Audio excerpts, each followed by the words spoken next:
എനിക്ക് കള്ളനോട്ടടി ഇല്ല. ഉണ്ടായിരുന്നെങ്കിൽ ഭാര്യയുടെ അച്ഛന് കടം കൊടുത്തത് ഞാനങ്ങ് മറന്നേനെ. ഇനിയും വെറുതെ ഇങ്ങനെ അവധി പറഞ്ഞ് നീട്ടിക്കൊണ്ട് പോയാൽ ശരിയാവില്ല. തമ്പിയുടെ അച്ഛൻ കേൾക്കണ്ടോ? കുറെ നേരമായി തമ്പി ഇത് തന്നെ പറഞ്ഞുകൊണ്ടിരിക്കല്ലേ, കേൾക്കാതിരിക്കുന്നത് എങ്ങനെയാ? ആ കേട്ടിട്ട് നിങ്ങൾക്കൊരു കുലുക്കം ഇല്ലല്ലോ. ആണുങ്ങളായ ഉളുപ്പ് വേണേ. ഇല്ല, ഉളുപ്പില്ലാത്തവനായിപ്പോയി. അതാ എന്റെ അവസ്ഥ. വിൽക്കാൻ എന്തെങ്കിലും ബാക്കിയുണ്ടെങ്കിൽ വിൽക്കരുതോ? അല്ല, എന്താ ഇനി വിൽക്കാനുള്ളത്? മകളെയും മരുമകളെയും ബിസിനസിന് പറഞ്ഞയക്കേണ്ടി വരും. അല്ലാതെ ഈ വീട്ടിൽ ഞാനൊന്നും കാണില്ല. തമ്പിച്ചേട്ടാ, കുറച്ചുകൂടി അന്തസ്സായിട്ട് സംസാരിക്കണം. അത്ര വലിയ മാനക്കേട് വന്നിട്ടുണ്ടെങ്കിൽ എന്റെ കാശ് താടാ. നിന്റെ കയ്യിലുണ്ടോ? ഉണ്ടോടാ? നീയല്ലേ ഹോട്ടൽ മാനേജ് ചെയ്യുന്ന വലിയ കൊച്ചു മുതലാളി. നീ 50 ലക്ഷം താടാ. ഉണ്ടായിരുന്നെങ്കിൽ എന്നെ നിങ്ങളുടെ മുഖത്ത് ഞാനത് വലിച്ചെറിയായിരുന്നു. ഇല്ലെങ്കിലും ഉണ്ടാക്കണം. ഒരു കോടീശ്വരൻ അളിയനുണ്ടല്ലോ നിനക്ക്. പിന്നെ ഭാര്യയുടെ പേരിലാണെങ്കിലോ ലക്ഷങ്ങളുടെ സ്വത്തും. അതെ, അങ്ങനെ പലതും ഉണ്ടാവും. അത് വിറ്റിട്ട് ആരോ ധൂർത്തടിച്ച് കളഞ്ഞ പണത്തിന്റെ കടം വിട്ടാൻ ഞാൻ ഉദ്ദേശിക്കുന്നില്ല. അപ്പൊ നിനക്ക് നിന്റെ തന്തയുടെ കാര്യത്തില് യാതൊരു ഉത്തരവാദിത്വം ഇല്ല അല്ലേ? ഇല്ല, നിനക്ക് ഒരു ഉത്തരവാദിത്വം ഇല്ല.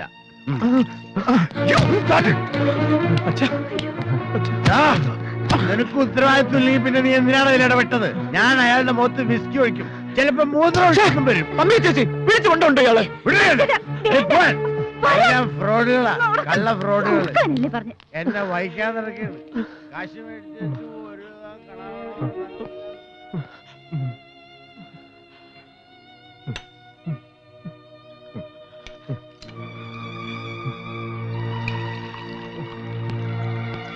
കുടിക്കുക, കുടിച്ച് ചാവും. എല്ലാം വിറ്റ് തൊളിച്ച് ഈ നിലയിലാക്കിയിട്ടിരിക്കുന്നു. Get last.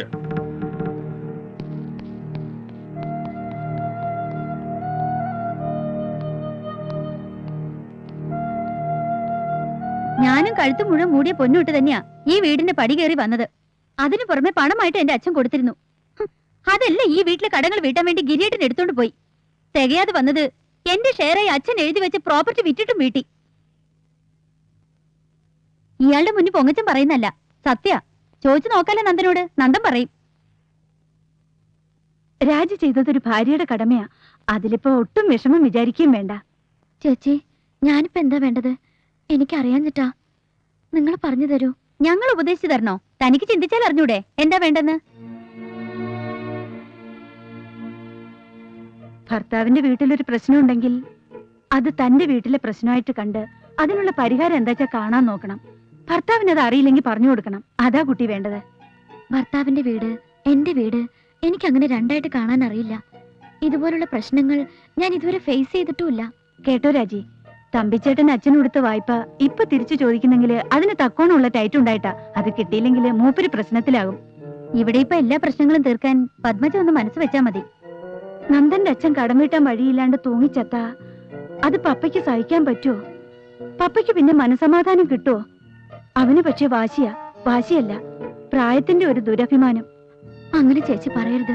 സ്വന്തത്തിനേക്കാളും ബന്ധത്തിനേക്കാളും പ്രധാനം സ്വത്തും മുതലുവെന്ന് കരുതുന്നത് ഒരുതരം കോംപ്ലക്സ് ആണ്. വേണ്ട, അങ്ങനെയൊന്നും പറയണ്ട. ഞാൻ എന്താ ചെയ്യേണ്ടതെന്ന് വെച്ചാ പറഞ്ഞാ മതി. ഞാൻ റെഡിയാ.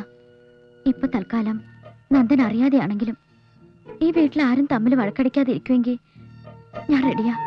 എന്തിനും.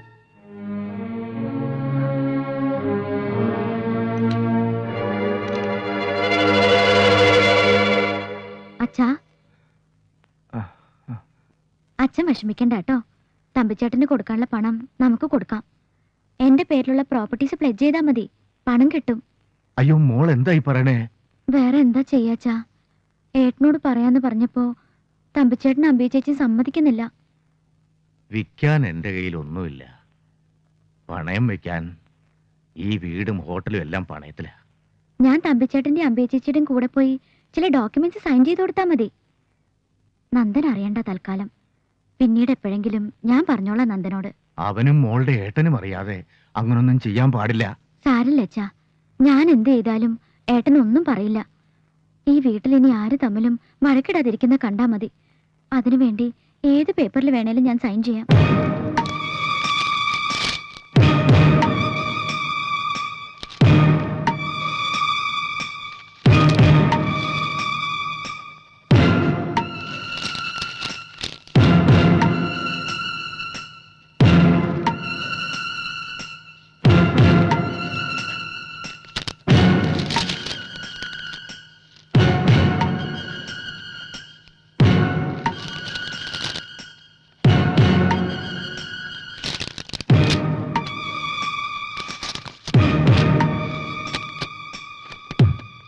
എന്നാ ഇനി അംബിക പപ്പയായിട്ട് പോ, ഞങ്ങൾക്കൊരു ഇത്തിരി കാര്യമുണ്ടേ.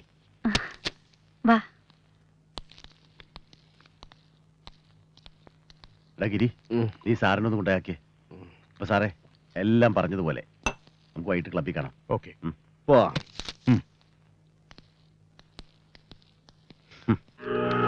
പരമേശ്വരന്റെ കിടപ്പാടമടക്കമുള്ള എല്ലാ സ്വത്തുക്കളുടെയും പവർ ഓഫ് അറ്റോണി അങ്ങനെ മോഹൻ തമ്പിയുടെ കയ്യിലെത്തി. വിറ്റ 7-8 കോടിയാ. വിൽക്കാൻ വരട്ടെ. ആ ഗിരിക്ക് ഒരു പങ്ക് കൊടുക്കണം തമ്പി. കൊടുക്കാം, പക്ഷെ എന്റെ പണമില്ല. എടോ, പണം പേപ്പറാ. ആവശ്യം വരുമ്പോ പ്രിന്റ് ചെയ്തെടുക്കും.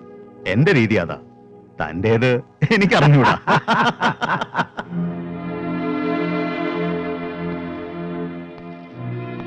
പപ്പയൊന്നും ഫോണിൽ കിട്ടാൻ ഞാൻ ഒരുപാട് ശ്രമിച്ചു. ഏതൊക്കെ പേപ്പേഴ്സിലാണ് സൈൻ ചെയ്തെന്ന് അറിയാൻ. രജിസ്റ്റർ ഓഫീസിൽ നിന്ന് കിട്ടിയ അറിവ് വെച്ച് കാണിച്ചതൊക്കെ കുഴപ്പാ. അവക്കെന്തറിയാം? പാവം. സ്വാമി, ഓ, നമുക്ക് തിരിക്കാല്ലേ? ഇനി വൈകാതെ അവിടെ എത്തുകയായിരിക്കും നല്ലത്. അല്ലേ അപ്പോ? റെഡി.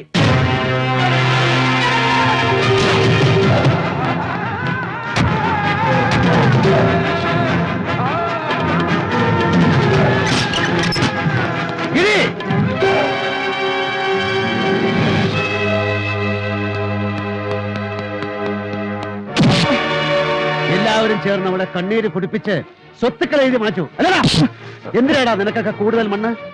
ഒരു കുഴിക്കുള്ള മതിയടാ നിനക്കും നിന്റെ തറവാട്ടിലെ മുഴുവൻ ചെറ്റകൾക്കും. അറിയാടാ, പരമേശ്വരൻ എന്ന പേരിന് കൊല്ലുന്നവെന്ന് കൂടി അർത്ഥമുണ്ട്. അതോടെ മടിക്കില്ല ഞാൻ. യൂസഫിന്റെ കൂടെ ചേർന്ന് എന്റെ മുമ്പിൽ തറ നമ്പർ കളിക്കുന്നതാ തന്തയ്ക്ക് പുറക്കാത്തവനെ. കടുത്തറുത്ത് കടലിൽ തള്ളും ഞാൻ. നീ ഇത് കണ്ടോ? 15-ാം വയസ്സിൽ ഒരു പൊതി ചോറിന് വേണ്ടി മാട്ടുങ്കയിലെ തെരുവിൽ കത്തി നിവർത്തിയ കൈയാണിത്. പിന്നെ അത് വർഷങ്ങൾ കഴിഞ്ഞു താഴെ വയ്ക്കാൻ. ചോരയിൽ മുങ്ങി ഉണങ്ങി അറുപ്പ് മാറിയ ശേഷം എല്ലാം പിന്നിൽ കുഴിച്ചിട്ട് വെളുത്ത വസ്ത്രം ധരിച്ചടക്കുന്ന പരമേശ്വരനെ കോളിയോടന്മാര് കണ്ടിട്ടുള്ളൂ.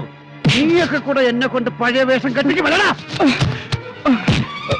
എവിടെടാ തമ്പി? തമ്പി, എല്ലാം അങ്ങേര് പറഞ്ഞിട്ടാണ്. യൂസഫ് ഷായും പുള്ളിയും കൂടെ പ്ലാൻ ചെയ്തതിന് എന്നെ കൂട്ടു നിർത്തുകയായിരുന്നു പരമേശ്വരൻ. പ്രോപ്പർട്ടീസ് തമ്പിച്ചേട്ടന്റെ പേർക്ക് എഴുതി വെച്ചു. അതിന്റെ അഡ്വാൻസായി 1 കോടി രൂപ യൂസഫ് എനിക്ക് തന്നു.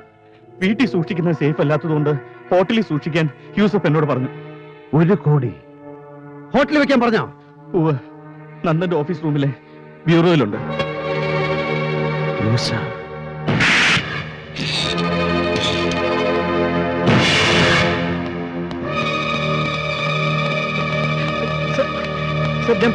പ്ലീസ് സർ,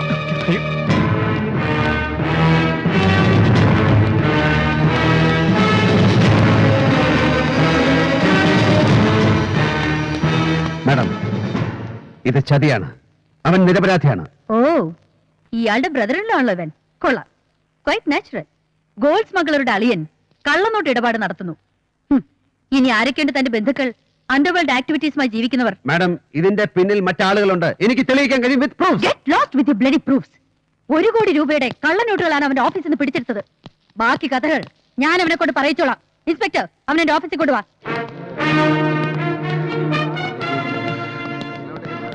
ധൈര്യമായിട്ടിരിക്കെ, ഞാനുണ്ട്. ഞാൻ മാനേജ് ചെയ്തോളാം. മിസ്റ്റർ പരമേശ്വരൻ,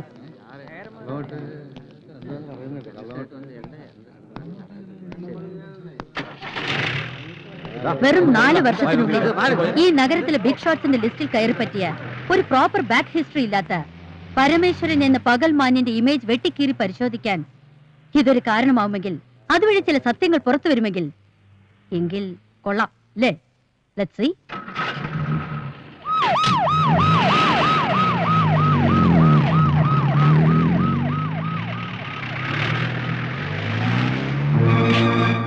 അവൾക്ക് എന്നെ മനസ്സിലായിട്ടില്ല.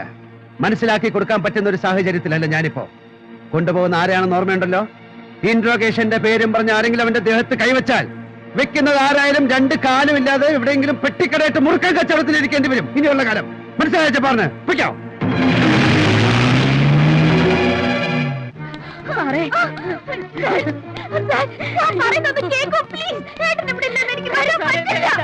പക്ഷേ നിന്റെ ചേട്ടൻ വന്ന് അനുവാദം വാങ്ങാൻ ഞാൻ നിന്നെ കെട്ടിക്കൊണ്ടു വന്നല്ല. You get me. നിന്ന് ചെന്നുങ്ങാതെ വണ്ടി കയറി കേറ്. ഈ മഹാഭാവം ചെയ്യല്ലേ.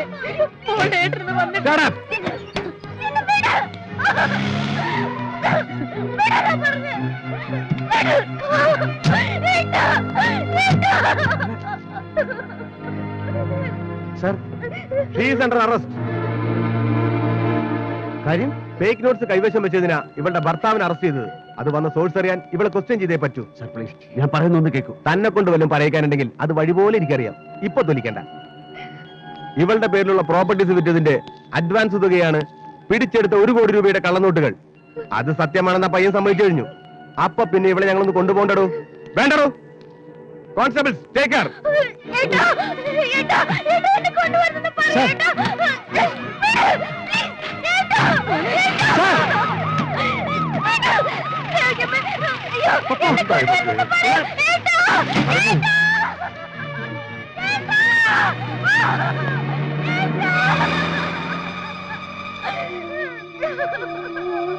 അയ്യോ, എന്തായത്?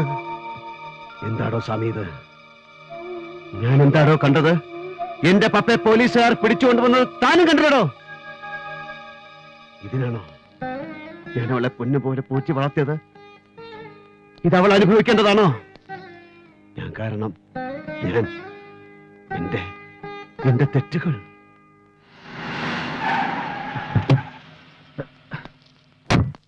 തമ്പി ഇവിടെ തന്നെയുണ്ട്.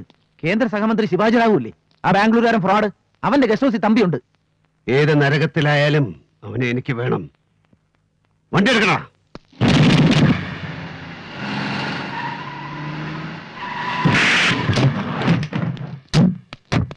क्या रे, मुझे पहचाना नहीं? मैं शिवाजी राव का पुराना दोस्त हूँ. वो अंदर है. चलो तंबी. कौन हो तू? मेरा बंगला का अंदर आने को ताकत कहां से मिला? क्या समझा तू? मैं शिवाजी राव हूं, गरीब ब्लॉक का एक ही मंत्री, सिर्फ एक लायक हूं. मेरे साथ खेलेगा ना, तेरे को खत्म करूंगा, समझा? कुट्टी कृष्णा. എന്തേ बोलता ബോൾത്ത കോപ്പിലെ ബോൾത്ത. 60ന്റെ മിഡിലിൽ മട്ടന്നൂരിൽ നിന്ന് മംഗലാപുരത്തെത്തി കരിക്ക് കച്ചവടം നടത്തി കാർവാർ വഴി ബോംബെയിലെത്തി നാരൂഭ എന്ന വ്യഭിചാരപ്പുര മുതലാളിയുടെ കയ്യാളായി കൂട്ടിക്കൊടുപ്പിന്റെ നല്ല കൃഷിയിടം രാഷ്ട്രീയമാണെന്ന് മനസ്സിലാക്കി മഹാരാഷ്ട്ര രാഷ്ട്രീയത്തിൽ ചുരുങ്ങിയ കാലം കൊണ്ട് കൊഴുത്ത് മുറ്റി പൊങ്ങിയ പന്നി. നിനക്ക് ഗോസായി ഭാഷയിലെ നാക്ക് വളയ്ക്കാൻ കഴിയൂ അല്ല? ഉസ്താദ് എന്തു വേണം പറ, ഞാൻ എന്തു വേണം? നിന്റെ കാലിനടിയിൽ അഭയം തേടി വന്ന പട്ടി എനിക്ക് വേണം. തമ്പിയെ തമ്പി Sedu, get him.